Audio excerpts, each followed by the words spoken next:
Mr. Neffenger, how many different assistant administrators have led the Office of Intelligence and Analysis since TSA was created? I don't have that exact number. I'll get that for you. It's 11.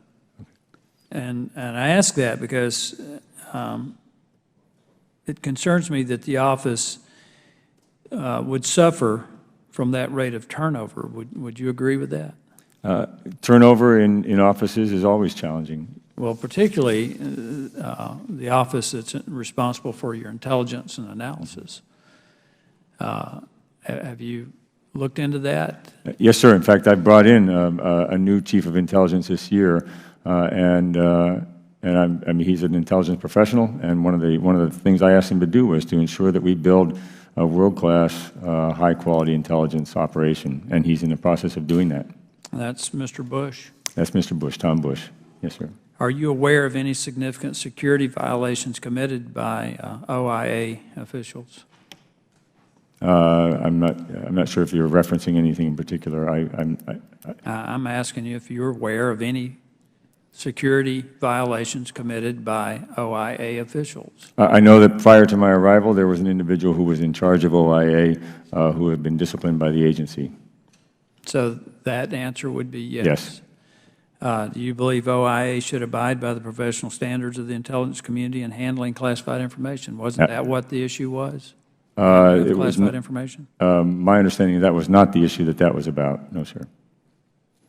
Well, then what were the circumstances related to the departure of former Assistant Administrator Stephen Sadler?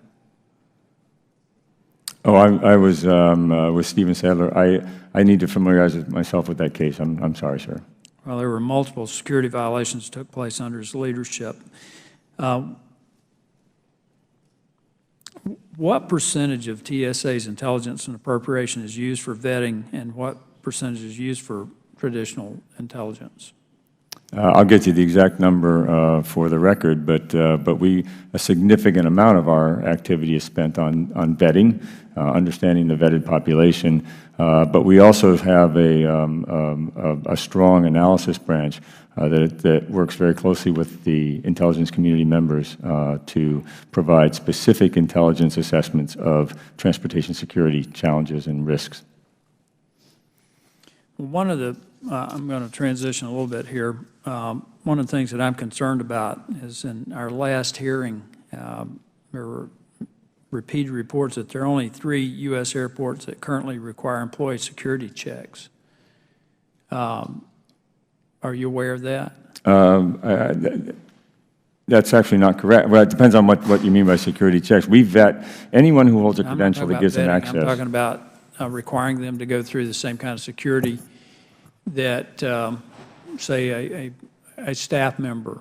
So this would be screening of individuals as they get on the property? They're reporting for work. Yeah, I should have been more clear. Okay. Apologize.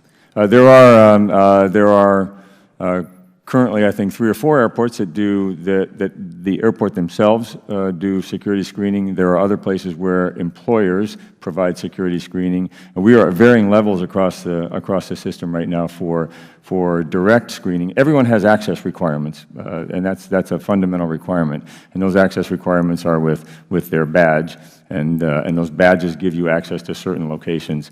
And then there are some airports that have gone beyond that to do actual screening. We in TSA do random screening throughout the sterile area of the airports as well. Well, but that gets back to my concern. Every member of my staff, every member of any member of Congress's staff has to go through a screening process. Their bags are screened. They have to take metal objects out of their pockets. They all have badges, okay?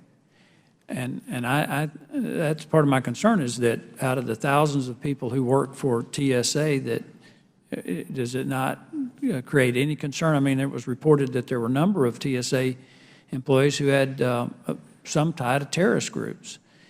And it just seems to me that they ought to go through the same screening process that well, we have no TSA employees that have ties to terrorist groups. We vet our people daily, and if we ever found that, they'd be gone. Well, I'm just telling you that in our last hearing that came up, that that it was reported that there were some who had some connection to terrorist or or potentially had terrorist ties. And I'm bringing this up in the context of out of the thousands of people who work for TSA, all of whom have security badges, it just makes sense before they enter these critical areas that they go through a screening process like everybody else. Their bag goes through the machine, they go through the machine like everybody else. Okay. Congressman, I want to make sure I understand what we're saying. First of all, there are the people who are not TSA employees who have access badges to airports, and we vet those people continuously against, there's a population of about 900,000 or so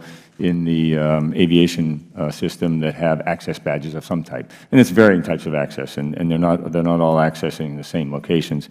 Those people are continuously vetted against the terrorist screening database.